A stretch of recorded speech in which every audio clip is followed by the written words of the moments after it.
여러분들을 이렇게 뵙게 돼서 굉장히 반갑습니다. 고등학교 때는 선생님들이 답을 가르쳐 주셔요. 되게 그렇죠. 근데 대학교에서는 교수님들이 문제를 가르쳐 주셔. 이 문제가 너희들이 풀어야 될 문제다. 답은 풀면 푸는 거고 못 풀면 못 푸는 거예요. 그래서 거기서 이제 익숙하지가 않아가지고 고등학교 때 공부를 잘하던 사람들이 대학교 때 적응을 못하는 수도 있고, 고등학교 때 별로 드러나지 않던 학생들이 대학교 때 갑자기 막 이렇게 뛰어난 모습을 보이는 그런 경우들이 있습니다. 그래서 오늘 제가 여러분들에게 제목이 존재의 이유, 우리가 어떻게 존재하는가에 대한 답을 가르쳐 드리는 게 아니라 이 질문을 물리학자들이 어떤 식으로 풀어보려고 애쓰고 있는가에 대한 얘기를 할 거예요. 그래서 고등학교 수업에서 선생님들이 답을 바로 요약해서 딱 가르쳐 주는 거에 익숙한 학생들은 제 강의가 실망스러울지도 몰라요. 왜냐하면 제가 여러분들에게 드리는 답이 그렇게 많지 않을 거기 때문에. 대신에 여러분들은 제가 던지는 질문과 함께 물리학자들이 이 문제의 해결을 얻기 위해서 지나온 그 길들을 한번 쭉 여행을 한다고 생각하고 같이 따라와 주시면 그래도 한 시간 동안 즐겁게 지낼 수 있지 않을까 하는 생각이 듭니다. 여기 그림이 하나 있는데 이 그림 누가 그린 어떤 작품인지 혹시 아는 분 있나요? 이 그림의 제목은 뭘까요? 굉장히 재밌는 말들이 많이 나오는데 이 그림은 낭만파 화가, 프랑스의 낭만파 화가인 폴 고갱이 그린 우리는 어디서 왔으며 우리는 누구이며 우리는 어디로 가는가라는 거예요. 그러니까 물리학자들이 생각하는 존재의 원인, 존재의 이유하고 연결되는 그림인 것 같아서 제가 표지로 썼고, 그리고 저는 이 문제, 존재의 이유, 우리가 어떻게 존재하는가의 문제를 입자물리적인 관점에서 한번 보고 싶은 거예요. 자, 여러분이 잘 아는 노래 중에 이런 노래가 있죠. 바위돌 깨뜨려 돌덩이, 돌덩이 깨뜨려 돌멩이, 돌멩이 깨뜨려 자갈돌, 자갈돌 깨뜨려 모래알, 랄라랄라랄랄라, 랄라랄라랄랄라. 이런 노래가 있잖아요. 이 노래가 윤석중 선생님이 지으신 노래말인데 저는 이게 우리나라 동요인지 알았더니 외국 곡이래요. 근데 그게 중요한 포인트가 아니고 바위돌을 열심히 깨뜨려서 이제 모래알까지 됐잖아요. 근데 이거를 2절 가사, 원래 2절 가사가 있는데 원래 2절 가사 말고 새로운 2절 가사를 붙인 분이 계세요. 그 2절 가사가 이렇게 되는데 모래알 깨뜨려 원자들, 원자들 깨뜨려 원자핵, 원자핵 깨뜨려 양성자, 양성자 깨뜨려 쿼크알. 이 가사를 지으신 분이 누구냐면 지금 미국의 시카고 대학의 물리학과 교수님이신 김영기 교수님인데, 김영기 교수님이 여기 사진의 오른쪽에 계신 분이에요. 그리고 사진의 왼쪽은 파비올라 지아노티 박사님이라고 세계에서 제일 유명하고 제일 큰 입자물리 연구소인 스위스 제네바에 있는, 여러분 이름 들어봤나 모르겠는데 CERN이라고 CERN이라는 유럽 핵물리 연구소라는 연구소가 있는데 그 연구소에 지금 7년째 소장을 맡아서 일하고 계신 분이에요. CERN에서 그 연구소에서 최초로 여성 소장이었고, 그리고 이 파비올라 지아노티 박사님이 오늘 내가 살짝 말만 꺼내고 설명을 안 할 토픽이 하나 있는데 그게 힉스 입자에 관한 건데, 힉스 입자를 세계 최초로 발견한 팀의 대장이었어요. 그래서 이제 물리학으로 인정받아가지고 그 세계에서 제일 큰 입자물리 연구소에 소장을 지내셨고, 김영기 교수님은 시카고 대학 물리학과 교수님이시고 미국에서 제일 큰 입자물리 연구소가 페르미 연구소라는 게 있는데 거기 부소장을 역임하셨고 작년에 미국 물리학회 회장으로 당선되셨어요. 그래서 지금 올해는 부회장이고 미국 물리학회 특이하게 회장 당선이 되면 첫 해에 부회장을 하고 그 다음 해에 이제 회장을 하는 거예요.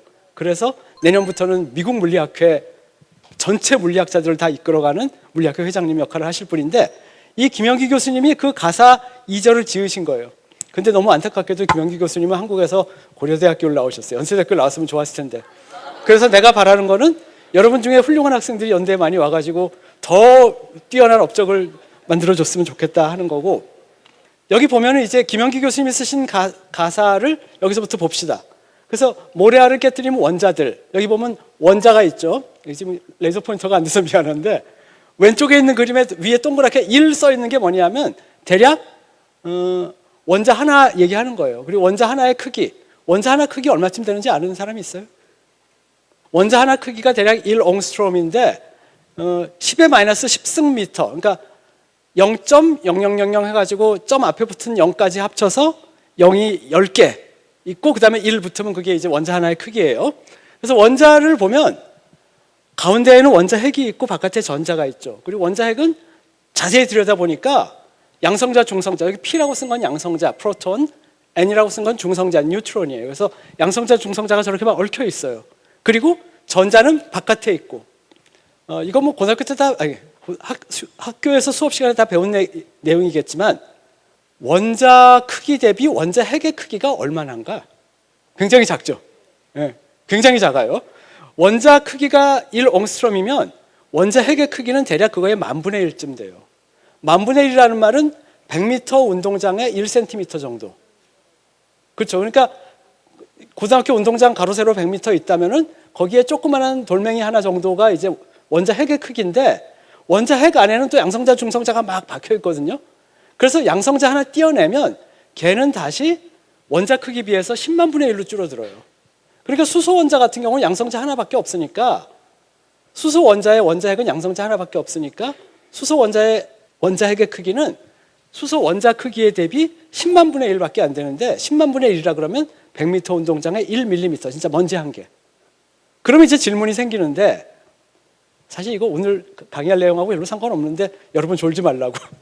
자, 질문이 생기는 게 뭐냐 하면, 그러면 텅 비어있다는 소리네요. 그렇죠? 그러면 내 몸도 사실 텅 비어있는 거죠. 내 몸에 10만 분의 1만 원자 핵이고 나머지는 다 공간이 허공이고 바깥에 전자들이 있으니까 텅 비어있는 거잖아요. 내 몸이 텅 비어있고 그러면 내 발도 텅 비어있을 텐데, 그럼 어떻게 이 단상의 바닥이 나를 떠받치고 있죠? 얘도 비어있고 나도 비어있는데 지금 무슨 일이 벌어지고 있는 거예요? 허공 중에 내가 떠 있고, 왜냐면 사실상 허공이니까. 나를 받치고 있는 이 플로어도 지금 사실 허공이에요. 허공이 허공을 떠받친다?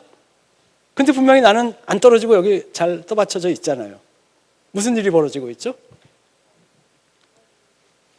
만유인력은 아니고, 그게 뭐냐 하면 원자 바깥에 돌고 있는 전자들 간의 반발력이에요. 그 반발력이 그렇게 크기 때문에 겉보기에는 허공처럼 보여도 그 전기적인 반발력으로 내가 떠 있는 거예요. 사실은 그거보다 조금 더 복잡하긴 하지만 대략 그렇게 말하면 크게 틀리진 않아요. 자, 그거 이제 하나 배웠고, 그 다음에 이제 원자 핵 바깥에서 원자를 돌고 있는 게 전자인데, 전자 비슷하게 생긴 게 전자만 있는 게 아니고 6가지 종류가 있어요. 그 중에 3가지는 전자랑 굉장히 비슷하고 나머지 3가지는 조금 달라요. 그래서 그게 이제 여기 있는 입자들 보면은 오른쪽에 있는 표가 particle, flavor, Q over E 뭐 이렇게 써 있죠.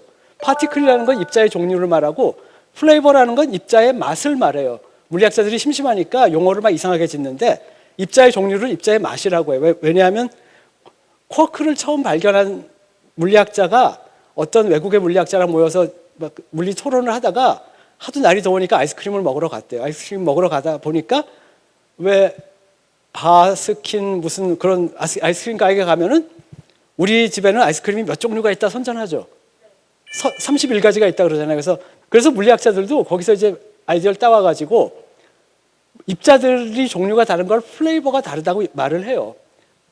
근데 이제 입자들이 왜 플레이버가 달라지는지, 입자들이 플레이버가 달라져서 뭐가 어떻게 되는지 그런 걸 연구하는 물리학자들을 플레이버 피지시스트라고 부르는데, 제가 밥 먹고 하는 게 그거예요. 그러니까 내가 밥 먹고 살기 위해서 하는 게 플레이버 피직스예요. 그러니까 하여튼 제 전문 분야가 그렇고, 여기 보면 위에 노란색으로 칠해진 부분에 6종류의 입자가 있고 밑에 초록색으로 칠해진 부분에 6종류의 입자가 있는데, 위에 노란색으로 칠해진 것 중에 두 번째 줄 제일 왼쪽에 E라고 써 있죠. 그게 전자예요. 이 옆에는 그리스 문자 여러분 읽을 줄 아는지 모르겠는데 이렇게 생긴 게 뮤라고 써 있는 거예요. 영어의 M하고 비슷해요.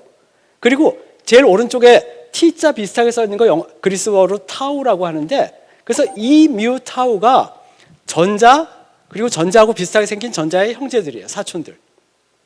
그 다음에 그 위에 약간 V자 비슷하게 생긴 게 그리스 문자 뉴라고 해서 영어의 N자 비슷한 건데 중성미자, 뉴트리노를 얘기합니다. 그래서 뉴트리노가 3종류가 있다. 그래서 요 6가지 입자들은 렙톤이라고 부르는데, 지금 오늘 재단에서 저한테 시간을 40분밖에 안 줘가지고 자세히 설명할 시간이 없으니까 끝나고 질문해 주세요. 자, 렙톤이라는 입자고 그 밑에 초록색으로 칠해진 부분이 쿼크라는 건데 쿼크에는 UD, CS, TB 6종류가 있어요. 이 중에서 U하고 D는 양성자와 중성자를 이루는 쿼크이기 때문에 여러분들의 몸은 대부분 U 쿼크와 D 쿼크로 이루어져 있는 거예요. 그럼 나머지 4개는 뭐냐? CS, TB 쿼크들은 너무 무거워서 오래 살지 못하고 죽어버리고 죽으면서 U하고 D로 변해요. 그렇지만 분명히 실험실에서 만들면 만들어지니까 자연계에 존재하는 거예요. 다만 존재하는데 너무 빨리 죽으니까 우리 몸을 이루질 못하는 거죠. 그래서 이제 이러한 입자들이 물질을 구성하는 기본 입자들인데 여기서 또 하나 퀴즈가 있어요. 무슨 퀴즈가 있냐면 맨 밑에 한자로 뭐라고 써 있죠? 우리 참 전인 교육을 해야 되기 때문에 물리 시간에 또 한자도 가르치고. 자, 한자 읽을 수 있는 사람. 저기 뭐라고 써 있는지. 뜻을 해석해 볼 수 있는 사람. 뭐라고 써 있는 거냐면 일척지추 일취기반 만세 불갈. 우리말로 해석을 하면 30cm 자를 가지고 하루에 반씩 잘라요. 그러면 첫날은 15cm, 둘째 날은 15cm에 또 반, 그럼 7.5cm, 셋째 날은 3.75, 넷째 날은 1.875, 다섯째 날은 암산이 잘 안 되니까 이제 그만. 하여튼 그렇게 해서 막 잘라 나가도 이 얘기를 누가 했냐면 장자가 했어요. 2500년 전에 중국의 유명한 철학자였던 장자께서 뭐라 그랬냐면 너는 만 년이 지나도 그 짓 계속하고 있을 것이다 라고 얘기를 했는데 마치 입자물리학자들이 원자를 잘라봤더니 원자핵, 원자핵을 잘라봤더니 쿼크, 양성자를 또 잘라봤더니 쿼크 이렇게 계속 잘라나가는 거랑 너무 비슷하죠. 그래서 내가 던지는 퀴즈가 장자 입장에서 보기에 물리학자들이 30cm부터 시작해서 여기 보면은 전자와 쿼크의 크기가 10의 마이너스 19승 미터라고 나와 있는데 30cm에서 시작해서 10의 마이너스 19승 미터가 되려면 물리학자들은 몇 년 동안 일한 건지 퀴즈로 낼 테니까 한번 맞춰보세요. 끝나고 질문 시간에 제일 먼저 맞추는 사람에게 내가 별로 해줄 수 있는 건 없는데 재단에 얘기해서 음료수라도 하나 챙겨드리도록 할게요. 자, 그래서 우주를 이루는 기본 입자들을 정리하면 먼저 6종류의 쿼크가 있고 6종류의 쿼크들은 원자 핵을 구성합니다. 그러니까 핵자, 양성자와 중성자를 구성해요. 그리고 6종류의 쿼크는 종류에 따라 UDCS, TB라고 되어 있는데 자세한 내용은 오늘 다 전해드릴 수가 없으니까 그냥 궁금하게 놔두고 넘어가겠습니다. 정말 궁금하면 연대물리과에 오세요. 자, 그리고 경입자가 제가 아까 말씀드린 렙톤이라는 입자들인데 렙톤에는 중성미자하고 전하를 띤 경입자, 전자 같은 것들로 구성되어 있어요. 그래서 이렇게 6종류의 경입자가 있습니다. 그리고 게이지 입자라고 부르는 입자들이 있는데 이거는 뭐냐 하면 쿼크와 렙톤들 또는 입자들 간의 상호작용을 매개하는 입자예요. 그래서 게이지 입자 중에 제일 대표적인 게 여기 지금 저 노란색으로 되어 있는 글씨 중에 제일 앞에 있는 게 감마라는 건데 그러니까 그리스 알파벳의 세 번째 글자 감마.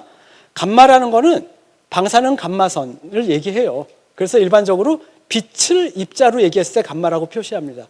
그래서 빛이 무슨 짓을 하는 거냐면 모든 전하를 띤 입자들 간에 전자기력을 매개해주는 역할을 해요. 만약에 빛이 존재하지 않는다면 전기 현상이 존재하지 않기 때문에 우리는 깜깜한 방에서 아무것도 볼 수가 없어요. 아니 아예 태양에서 나오는 빛을 볼 수가 없어요. 그게 전자기파니까.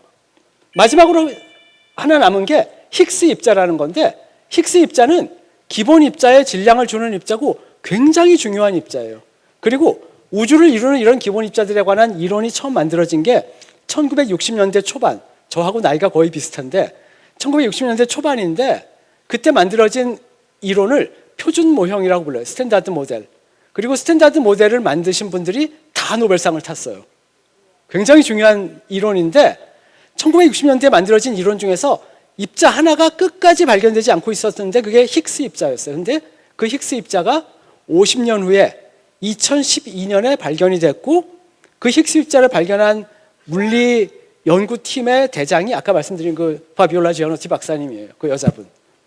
그리고 이거는 그냥 곁다리로 드리는 말씀인데 파비올라 지아노티 박사님이 굉장히 피아노를 잘 쳐요. 그래가지고 힉스 입자를 발견했을 때 힉스 입자 발견 기념 물리학자들이 파티클 피버, 입자 열병, 그러니까 입자가 너무 좋아서 열병을 앓을 정도로 이렇게 미칠 정도로 좋아하는 그런 거. 그런 이제 짤막한 영화를 만들었는데 거기에 파비올라 지아노티 박사님이 나와가지고 피아노를 치는 장면이 나오는데 기가 막히게 쳐요. 그래서 여러분 하나의 학문 분야를 연구하려면 뭔가 그것만 하면 조금 위험할 수가 있는 게 항상 모든 일은 잘할 때가 있고 못할 때가 있고 슬럼프가 있잖아요. 그러면 슬럼프를 빠져나올 수 있는 뭔가가 필요해요. 그러니까 파비올라 지와노티 박사님은 피아노를 치면서 슬럼프에서 빠져나온 거예요. 그러니까 공부를 하고 싶으면 공부만 해서는 안 된다는 거. 그거 오늘 아주 중요한 교훈이에요. 자, 그 힉스 입자는 H라고 표현하는데 입자물리 표준 모형의 입자 중에서 가장 나중에 발견된 입자입니다.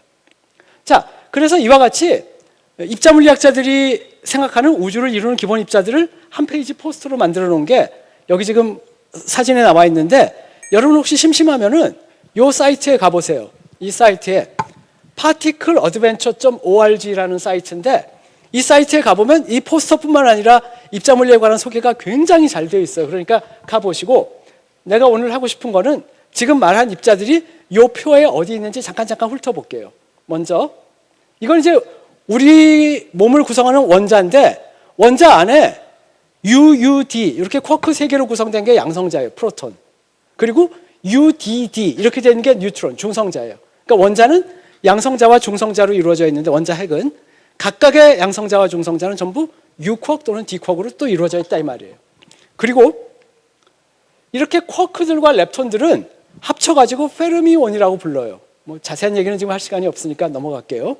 그리고 페르미온이 아닌 입자들을 우리가 보존 또는 게이지 보존이라고 부르고, 그 다음에 게이지 보존들은 전부 상호작용, 힘을 매개하는 입자들이고, 마지막으로 H라고 써있는 힉스 입자는 모든 입자들의 질량을 주는 아주 중요한 입자예요. 그리고 이제 이 포스터의 제일 아래 오른쪽에 뭐가 있냐 하면, 혹시 눈 좋으신 분들은 뭐라고 써있는지 한번 보세요. Unsolved Mysteries라고 써있죠. 아직 풀리지 않은 문제들. 그러니까 미스테리는 신비한 것도 있지만 풀리지 않아서 답답한 것도 있는 거예요. 미스테리. 그러니까 입자물리학자들이 그동안 엄청나게 물리학을 발전시켰고 많은 걸 발견했는데도 불구하고 아직 풀리지 않은 문제들이 꽤 있어요. 꽤 있는 중에서 나는 오늘 여러분들에게 2가지 얘기를 하고 싶은데, 하나는 여기 뭐라고 써 있습니까? Why no antimatter? antimatter, 반물질은 다 어디로 사라졌느냐.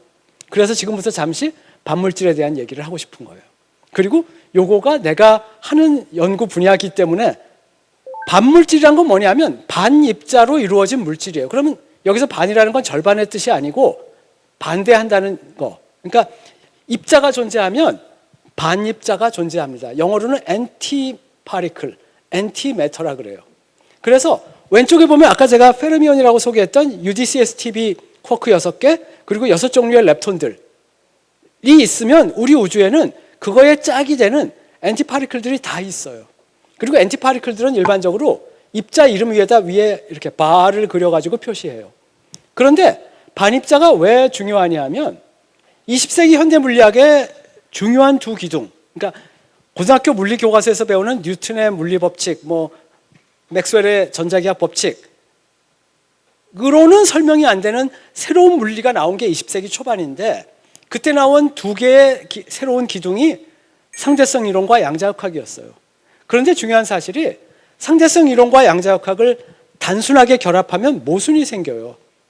그건 문제잖아요. 그러니까 상대성 이론도 노벨상을 받았고 양자역학도 노벨상을 받았는데, 이거를 결합해서 뭔가 이렇게 합쳐진 이론을 만들려고 하니까 자꾸 이론이 깨지는 거예요. 그러다가 이 문제를 해결한 사람이 여기 사진에 나와 있는 폴 에드리안 모리스 디락이라는 분인데, 이분이 상대론과 양자론을 합친 이론을 세계 최초로 만들었어요. 그런데 이분은 디락의 이론에 의하면 모든 입자에는 반입자가 반드시 존재해야 된다는 게 튀어나와요. 이거를 알고 싶으면 연세대 물리학과 대학원에 와야 돼요. 학부 가지고도 안 돼요. 그러니까 이 시간에 다 설명 못하는 거를 좀 양해해 주세요. 그런데 디락의 이론에 의하면 반입자가 존재하고, 그 다음 더 중요한 거는 입자하고 반입자가 부딪히면 쌍소멸해서 뭐 빛이 나오든가 해가지고 다 없어져 버려요.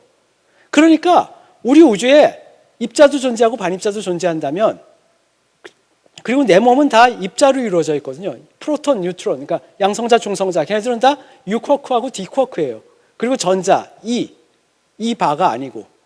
그러니까 내 몸은 다 입자로 이루어져 있는데, 만약에 우리 우주에 충분히 많은 양의 반입자가 존재한다면 내가 이렇게 걸어가다가 내 몸에 있는 원자 하나하나가 반입자를 만나가지고 다 깨지겠죠. 그러면 내가 존재를 못하겠죠. 사라지겠죠. 스르르 사라져버릴 거예요. 반입자가 진짜 존재하느냐, 선생님 지금 앞에서 뻥치는 거 아니냐라고 한다면 병원에서 쓰는 최신 촬영 기법 중에 양전자 단층 촬영 기법이라는 게 있는데 영어로 PET, 퍼지트론이 양전자의 영어 이름인데 전자의 영어 이름이 일렉트론이거든요. 전기를 띤 입자다. 근데 전자는 마이너스, 음전기를 띠잖아요. 근데 양전자는 전자의 엔티파리클인데 다른 성질은 다 똑같고 전기만 플러스예요. 그래서 포지티브, 양전기를 띤 전자다. 그래서 양전자라고 불러요. 그런데 이 양전자 단층 촬영은 포지트론 에미션 토모그래피, 그래서 PET라고 부르는데 펫 촬영을 하는 건 어떻게 하냐 하면 양전자가 나오는 방사능 물질을 몸에다 집어넣어요. 몸에다 집어넣으면은 그 양전자가 나오는 방사능 물질이 몸의 어떤 특정한 영역에서 전자하고 반응을 해가지고 양전자랑 전자가 만나서 빛이 두 개가 나오면서 사라져버려요. 그래서 두 개의 빛이 동시에 나오는 그 신호를 살피면은 내가 집어넣은 물질이 어디에서 사라졌다는 걸 알 수 있는데, 예를 들면은 뭐 암세포를 찾아본다든가 아니면 몸에 특별히 이상이 있는 데를 찾아본다든가 하면은 그 부분, 이상이 생긴 부분에서 잘 반응하는 그런 물질을 집어넣으면 거기서 양전자가 전자하고 만나가지고 빛을 두 개 내면서 사라질 거니까 그런 신호가 많이 보이는 곳에 여기 뭔가 있다 이런 식으로 촬영을 하는 거예요. 그래서 병원에서 분명히 양전자를 사용하고 있으니까 그런 거 진짜 있나요? 묻지 마세요. 진짜 있어요. 자, 그런데 그래서 입자와 반입자, 만약에 왼쪽에 있는 게 입자로 이루어진 사람이고 오른쪽에 있는 게 반입자로 이루어진 엔티 휴먼이라면 펄슨과 엔티 펄슨, 휴먼과 엔티 휴먼이 만나면 슬금슬금 사라져 버릴 거예요. 그러면 하여튼 뭐 저렇게 완전히 사라지진 않더라도 우리 주변에 반입자가 충분히 많으면 내가 이렇게 지나가는 것만으로도 내 몸이 슬금슬금 사라질 텐데 지금 나는 뻣뻣하게 버티고 여러분 앞에 서 있잖아요.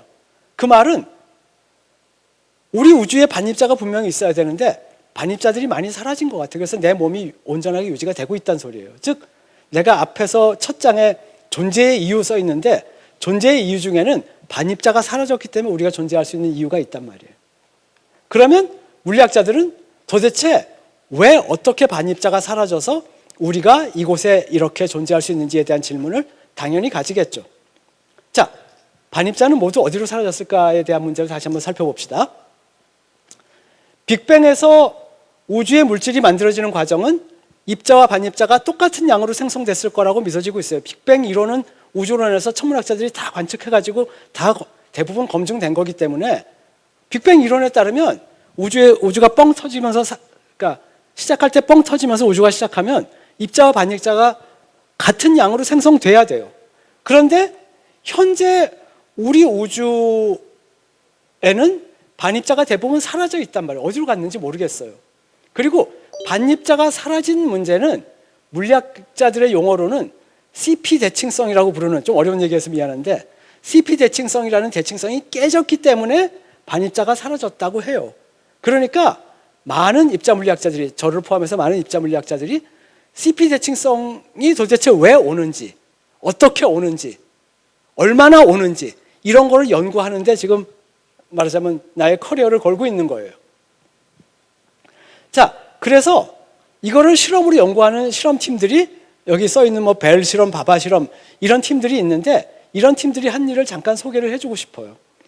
여기 보면 오른쪽 아래에 약간 만화같이 생긴 그림이 있죠. 이게 뭐냐 하면 그림의 주인공인 두 분의 일본인 박사님이 2008년도에 노벨 물리학상을 탔는데 고바야시 박사님하고 마스카와 박사님인데 그중에 마스카와 박사님이 이제 왼쪽에 있는 분인데 마스카와 박사님이 작년에 세상을 떠나셨어요. 그래서 우리 업계에서는 참 안타까운 일이긴 했지만 이 두 분이 2008년도에 노벨 물리학상을 탄 것이 바로 CP 대칭성이 어떻게 깨질 수 있는지에 관한 제대로 된 이론을 처음으로 찾은 사람들이에요.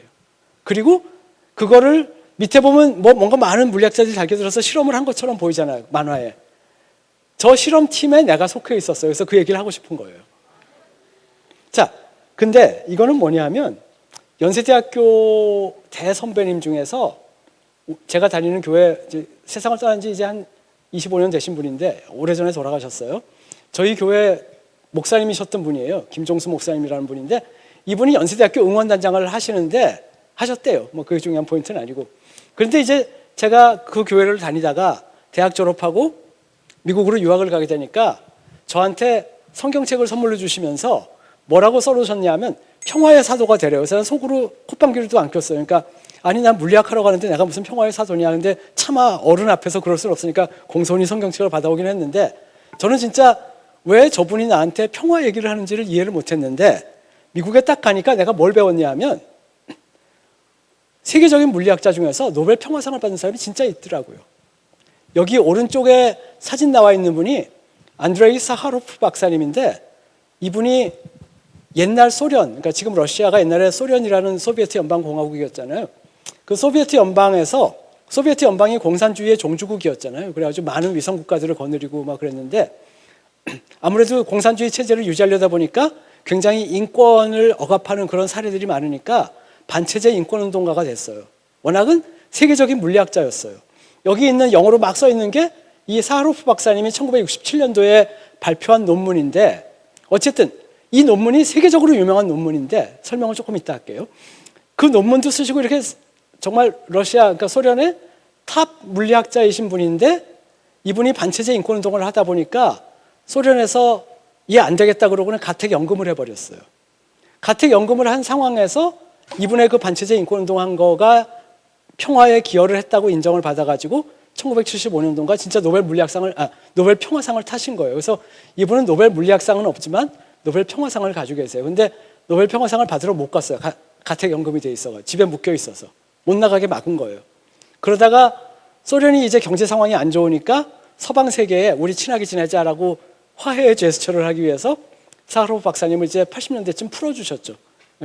그러셨던 분인데 이분이 1967년도에 쓴 논문이 무슨 내용이냐 하면 우주의 물질과 반물질의 대칭성이 깨지려면 이러이러한 조건이 필요하다라는 정말 엄청난 논문을 쓰신 거예요. 그 논문에 있는 내용 중에 하나가 CP 대칭성이 깨져야 된다라는 내용이 들어있는 거예요. 이 논문에 착안을 해가지고 많은 물리학자들이 그러면 CP 대칭성이 어디서 깨지는지를 찾고자 하는데 CP 대칭성이 많이 깨질 필요도 없고 조금만 깨지면 된다는 거예요. 이론에 의하면. 왜 그러냐 하면 만약에 처음에 우주가 만들어졌을 때 이게 지금 얼마인가?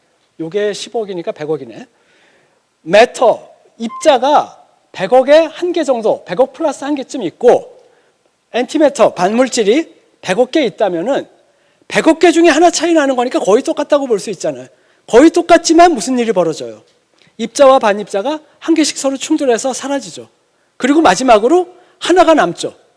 그 하나가 남는 게 계속 붕괴하면서 새끼를 쳐가지고 현재 우리 우주를 만들었다 이렇게 된단 말이에요. 그러니까 현재 우리 우주에 물질이 대부분 사라진 거는 처음부터 왕창 사라진 게 아니고 아주 작은 차이가 시작돼가지고 지금까지 온 거다 이렇게 볼 수 있다는 말이에요. 자, 그래서 CP 대칭성 깨짐 넘어갑시다. CP 대칭성 깨짐은 1964년도에 입자물리 실험에서 발견을 했는데 크로닌 박사님하고 피치 박사님이 이 실험을 주도한 공로로 노벨 물리학상을 탔어요. 그래서 이분들이 CP 대칭성 깨짐을 실험으로 처음 발견한 게 1964년이었고 그래서 이분들의 발견 50주년 기념 행사를 런던에서 했는데 그때 제가 학회 참여했는데 사실은 저는 이 학회에 가려고 그랬던 게 아니라 그 다음 주에 스코틀랜드의 에딘버러에서 있는 학회에 발표할 게 있어서 가는 길에 이렇게 중요한 행사인데 내가 안 가면 되나 그래가지고 간 거예요. 그랬더니 나랑 같이 갔던 미국인 친구의 와이프께서 아니 여기까지 왔는데 사진 안 찍으면 어떡하냐 그래가지고 저를 강제로 오른쪽에 계신 분한테 그냥 밀어넣었어. 그리고 내 카메라를 뺏어가지고 사진을 찍어준 거예요. 저 오른쪽에 계신 분이 CP 대칭성 깨짐을 세계 최초로 발견한 노벨 물리학상 수상자 제임스 크로닌 박사님이고 가운데 있는 사람은 제 와이프예요. 자, 그리고 여기 이제 이분들은 뭐냐면 아까 제가 말씀드린 그 일본인 학자들 고바야시 박사와 마스카와 박사. 즉 CP 대칭성 깨짐이 실험에서 발견은 됐지만 이론적으로 어떻게 생길 수 있는지를 아무도 몰랐는데 그 이론을 처음으로 찾아낸 사람들이에요. 근데 고바야시 박사와 마스카와 박사의 이론이 맞는지 틀리는지는 또 검증을 해야 되잖아요. 그거를 검증하기 위해서 제가 속한 벨 실험이 있었고 근데 벨 실험은 일본 츠쿠바라는 도시에서 세계 여러 나라에서 한 450명쯤 모여서 했던 실험이고 그리고 태평양 건너편 미국의 스탠포드 대학교에 바바라는 실험도 있어요. 두 개의 실험이 고바야시 마스카와 이론을 검증해서 달겨들었어요. 달겨들어 이게 이제 일본의 츠쿠바라는 동네인데 뒤에 츠쿠바 산이 보이고 여기 보면은 이렇게 동그랗게 생긴 게 있죠. 이 동그랗게 생긴 게 뭐냐면 전자와 양전자 빔이 돌아가고 있어요. 전자 가속기예요. 그래서 전자와 양전자 빔이 돌아가는데 약 3km 정도 돼요. 그러니까 얼마 크기가 감이 잡히죠. 3km면 지름이 대략 한 1km 되는 거죠. 파이 나누면. 자, 그래서 3km 링을 전자와 양전자가 서로 돌다가 적절한 데서 부딪혀 충돌을 시켜요. 그럼 전자나 양전자가 충돌을 하면 강력한 빛을 내면서 사라지죠. 그러면 그 빛은 오래 못 가고 또 새로운 물질을 만들어내요. 그 과정에서 CP 대칭성 깨짐을 테스트할 수 있는 실험을 할 수 있다는 그런 아이디어를 가지고 실험을 열심히 했어요. 그래서 이런 검출기를 물리학자들 한 400명이 모여가지고 만든 거예요. 한 땀 한 땀 만들었죠. 만들어가지고 이게 지금 크기가 얼마나 크냐면 높이가 한 5, 6m 될 거예요. 그러니까 굉장히 크기가 크죠. 그러니까 이 방 천장 정도 되나? 그 정도 크기. 이런 실험 검출기를 가지고 실험을 열심히 했어요. 여기 보면 이 실험이 1999년부터 정식으로 시작했는데, 그러니까 검출기를 만든 건 그 전이고 99년부터 2000년대 초반까지 정말 많은 대학원생들이 날밤을 새가면서 이 실험을 같이 참여했던 한국 그룹 대학원생들 사진이에요. 거기 보면 이제 교수들 사진도 좀 있고 뭐 있어요. 내 사진도 있고 뭐 공부만 한 게 아니라 축구도 하고 열심히 했어요. 대학원생들의 애환이 담긴. 그래서 그리고 한 400명 정도의 물리학자들이 같이 일을 하니까 이제 조직이 필요하잖아요. 그래서 그 조직에는 보면 조직의 대표 이름도 있는데 잘 찾아보면 여러분 아는 사람 이름도 있어요.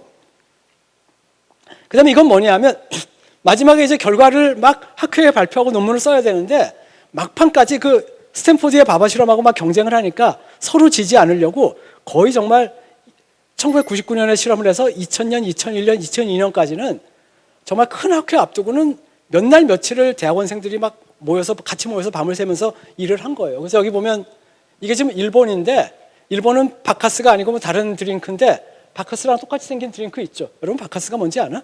왜 피곤할 때 마시는 거 있잖아요. 그 드링크만 쌓아놓고 일하고 막 저기 감자칩 뭐 쌓아놓고 이러죠. 그래서 이렇게 해가지고 마침내 얻은 결과가 이 논문이에요.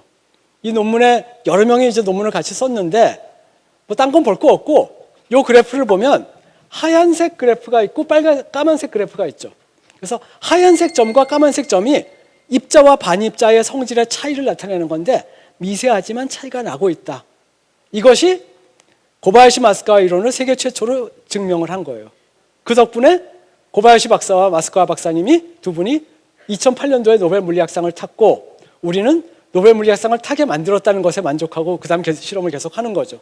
그래서 아마 이게 제가 개인적으로 가장 노벨 물리학상에 가깝게 연결이 됐던 사건이 아닌가 하는 거고, 근데 이제 여기서 끝나는 게 아니고 물리학자들의 연구는 계속돼야 되기 때문에 이제 우리는 저기 보면 오른쪽 위에 KEKB라고 되어 있는 것이 저희가 실험에 사용했던 가속기고 그 가속기의 성능을 더 높여가지고 슈퍼 KKB라는 가속기를 새로 업그레이드해서 실험을 하자는 프로젝트가 벨2 프로젝트예요. 그러니까 아까 보여드렸던 실험은 벨 실험이고 벨이란 건 불어로 아름답다는 뜻인데 저희가 연구했던 입자가 비쿼크.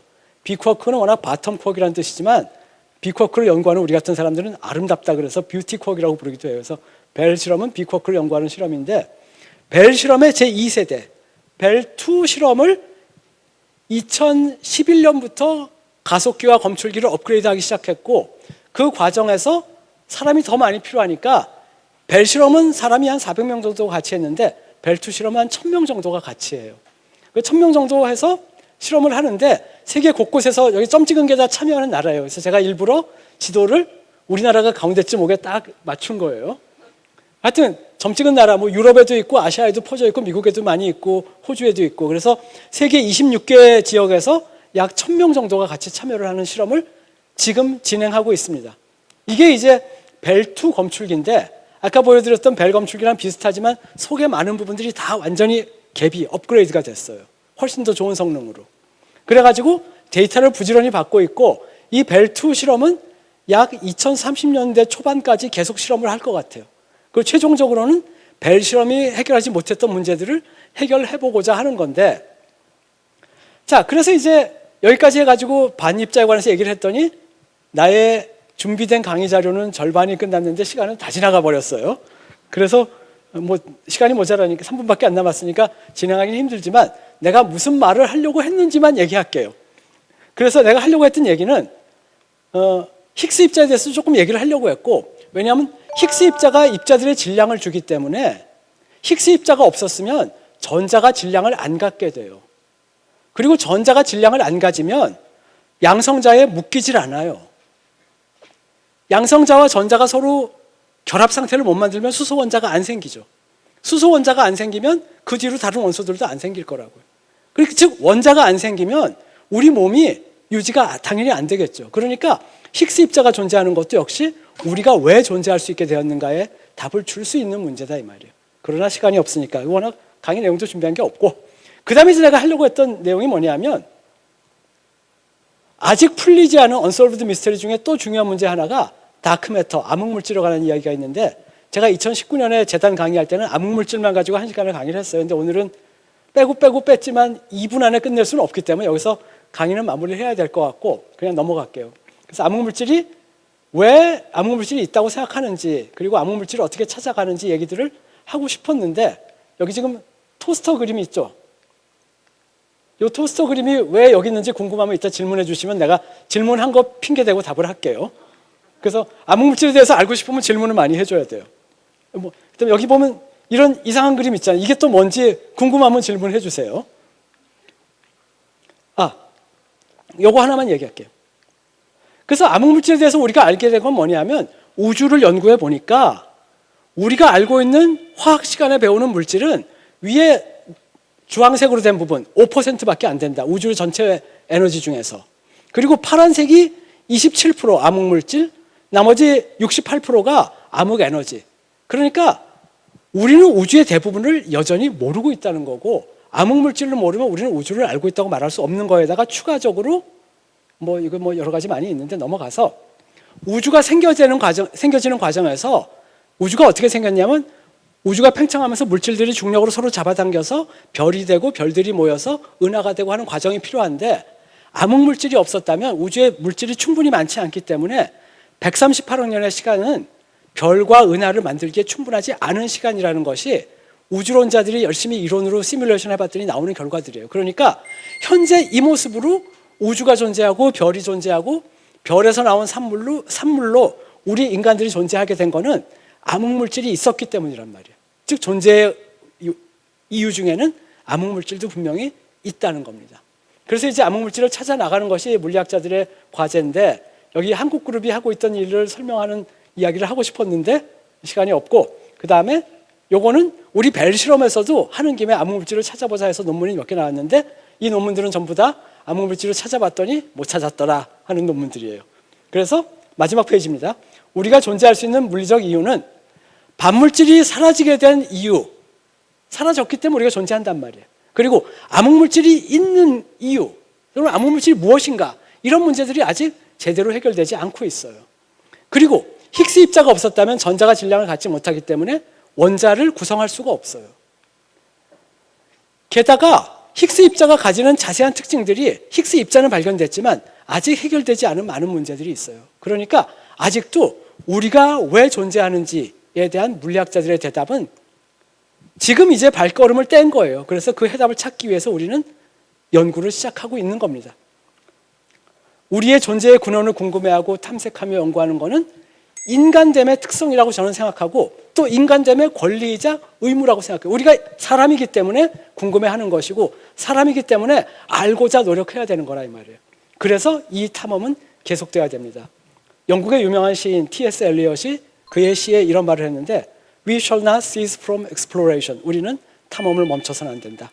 우리는 탐험을 멈춰서는 안 되겠습니다. 감사합니다.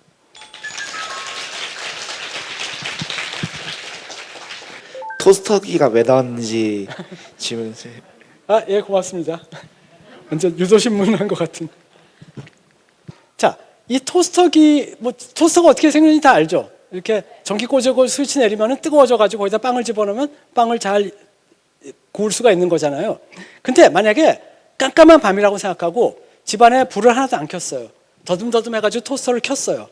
토스터를 켜고 시간이 오래 지나면 토스터에서 뭔가 빛이 나오죠. 이런 약간 빨간색 빛이 나오다가 점점점 토스터가 뜨거워지면 이제 점점 노란색으로 가죠. 이 빛이 왜 나오는지 혹시 아세요? 토스터에서 왜 이런 빛이 나오는지. 이게 토스터가 뜨겁기 때문에 나오는 거예요. 모든 뜨거운 물질들은 그 온도에 해당하는 빛을 내는데 그런 거를 우리가 블랙바디, 흑체라고 불러요. 그래서 주변에 빛이 하나도 없어도 단지 뜨겁다는 이유로 빛이 나오는 거. 그게 이제 흑체 복사인데 그 얘기를 왜 하려고 그러냐면 우리 우주에 빛이 떠돌아다니는 빛이 있어요. 우주 초기에 생긴 빛들인데 그걸 우주 배경 복사, CMB라고 부르고 그 CMB가 우주에서 열적인 평형을 이루고 있기 때문에 CMB에서 나오는 빛의 파장 또는 진동수를 재면 우리 우주의 온도가 몇 도인지를 알 수 있어요. 마치 토스터기의 색깔을 보면 토스터가 온도가 몇 도인지 알 수 있는 것처럼 저 정도면 한 3,000도 내지 한 4,000도 정도 될 거예요. 색깔 보면 안단 말이에요. 태양은 하얗게 보이죠. 그래서 6,000도인지 아는 거예요. 하얗다는 말은 빨주노초 파란보가 고르게 섞여 있단 말이에요. 빨갛다는 말은 한 3,000도, 2,000도. 그리고 왜 쇠를 달구면은 처음에 뜨거워지면 처음에는 아무것도 안 보이다가 달구기 시작하면 검붉은색으로 변하잖아요. 그게 이제 흑체 복사에서 나오는 전자기파가 적외선에서 가시광선으로 들어오는 영역이에요. 가시광선의 제일 파장이 길어. 제일 에너지가 작은 게 빨간색. 그리고 제일 에너지가 높은 게 보라색. 그렇죠? 그래서 보라색 빛이 나오려면 온도가 10,000도가 넘어야 돼요. 흑체의 온도가. 그건 그렇고 이 얘기를 왜 했냐면 우리 우주에 있는 우주 배경 복사의 온도를 재면은 이와 같은 분포를 가지는데 여기 보면 색깔이 다 똑같지가 않잖아요. 이게 온도가 다 다르다는 소리예요. 그러니까 얼핏 보면 우리 우주의 우주 배경 복사의 온도 분포가 굉장히 엉망이구나 하겠지만 이 온도의 차이가 평균 온도가 절대 온도 2.7도. 절대 온도 2.7도니까 아무도 안 놀라는데 절대 영도가 영하 273도니까 절대 온도 2.7도라는 건 영하 270도라는 소리예요. 그러니까 우주 공간의 온도는 영하 270도. 차가운 공간이에요. 그런데 우주에서 오는 CMB의 온도를 재봤더니 미세하게 차이가 나는 게 약 10만 분의 1 차이가 나요. 아까 원자도 원자 전체 크기 중에 원자핵은 10만 분의 1이었죠. 이것도 우주의 온도 분포가 2.7K로 고르게 되어 있는데 그중에 플러스 마이너스 10만 분의 1도. 그러니까 거의 고르게 온도가 분포가 되어 있는 거잖아요. 그런데 그중에서 조금 더 온도가 뜨거운 영역에서 물질들이 많이 서로 작용을 해가지고 더 물질이 모이기 시작하면 중력이 점점점 커져서 주변에 있는 물질들을 끌어모아가지고 별을 만들고 그 별들이 또 서로 끌어모아서 은하를 만들고 하면서 우주의 구조가 생기는 거예요. 이런 식으로 해서 CMB 분포를 측정을 하면은 우주에 뭐가 얼마나 있는지 천문학자들이 알아낼 수 있는데 그 알아낸 결과가 우주에 우리가 알고 있는 물질은 5%밖에 없고 25%는 암흑물질이다. 그 얘기를 하고 싶었던 거예요. 질문해줘서 고맙습니다. 아까 입자나 뭐 원자 관련된 거는 화학과도 다루잖아요. 그럼 물리학에서 다루는 화학 원자하고 화학과에서 다루는 원자하고는 뭔 차이가 있길래 구분되는 건가요? 원자는 원자일 뿐이죠. 똑같죠. 예를 들어서 뭐를 설명하면 좋을까? 사랑에 대해서 얘기할 때 종교적으로 접근할 수도 있고 철학적으로 접근할 수도 있고 인문학적으로 접근할 수도 있고 뭐 예술적으로 접근할 수도 있고 하지만 다 사랑을 얘기하는 거랑 똑같은. 그러니까 원자는 똑같은데 무슨 차이가 있냐면 화학자들이 다루는 원자는 원자핵을 깨지 않습니다. 원자핵은 깨지 않고 유지한 상태에서 전자를 하나 더 집어넣어서 음이온을 만들든지 하나 빼서 양이온을 만들든지 그런 식으로 해서 결합을 시키는 게 화학이에요. 근데 물리학자들은 물론 그것도 연구하지만 원자를 깨기도 해요. 원자핵을 깨면 소위 방사능 핵 분열이 생기죠. 그래서 물리학자들은 원자핵을 깨서 연구하는 사람들도 있다. 그런 사람들을 핵물리학자라고 하고 원자핵을 이루는 양성자, 중성자를 또 깨가지고 연구하는 사람들을 입자물리학자라고 해요. 그러니까 원자는 똑같은 원자입니다. 일본 정부가 이 두 물리학자들에게 노벨상을 받게 하기 위해서 기초 과학에 투자했다고 해서 이 두 일본 과학자들이 스톡홀름에서 노벨상을 받았다고 들었어요. 근데 우리나라에서는 이런 과학적인 투자가 부족해서 노벨상이 안 나온 건지 아니면 저희 나라 과학자들이 가서 도와드린 거잖아요. 그 일본의 그런 노벨상 받는 예. 그런 것들을. 예. 그래서 저희 나라가 그런 부분에 대해서 많이 부족한지 아니면 네, 좋은 질문 고맙습니다. 일본은 이미 1940년대인가 노벨 물리학상이 나왔어요. 유카와 히데키 박사님. 그러니까 기초 물리학에 관한 역사가 굉장히 오래됐어요. 그게 이제 하나의 포인트고, 그다음 그 고바야시 마스카와 박사가 노벨상을 받게 된 계기가 된 벨 실험에 들어간 연구비가 약 3,500억 원 정도 돼요. 우리나라 경우에 단일 실험에 3,500억 원의 프로젝트가 진행된 건 아마 없을 거예요. 근데 뭐 있는지는 모르겠지만, 근데 최근에 한 2010년대 초반부터 우리나라에 뭐가 생겼냐면 IBS라고 혹시 이름 들어봤는지 모르겠는데 Institute of Basic Science라고 해서 기초과학 연구원이라는 게 생겨가지고 그 안에 연구소들을 굉장히 많이 만들었고, 각각의 연구소가 1년에 한 100억 원 정도 예산으로 하고 싶은 연구 맘대로 해라, 10년 보장한다, 그런 시스템이 이제 시작했어요. 그래서 지금 이제 열매가 맺히기 시작했고, 입자물리 분야에도 이론물리 IBS가 있고 실험에 관한 2개의 IBS가 있는데, 그중에 하나는 암흑물질을 찾는 거를 전담하는 연구를 하고 있어요. 그래서 노벨상을 탈지 안 탈지는 모르겠지만 이미 그들은 세계의 선두권에서 세계를 주도하는 연구를 하고 있습니다. 그래서 사실 이렇게 말하면 좀 어떻게 될지 모르지만, 여러분이 만약에 야구 선수다 그러면 야구 선수면은 예를 들어서 뭐 메이저리그 MVP가 되는 게 목표다 이렇게 말하는 사람은 없어요. 대부분의 선수는 그저 무사히 프로에 드래프트 돼가지고 주전 선수로 매일 뛸 수 있으면 좋겠다. 사실 그것만 해도 엄청난 실력을 이미 발휘하고 있는 거거든요. 그 중에서 조금 그날 컨디션이 좋으면 남들보다 조금 더 잘 치고 그러면 이제 MVP가 되는 거잖아요.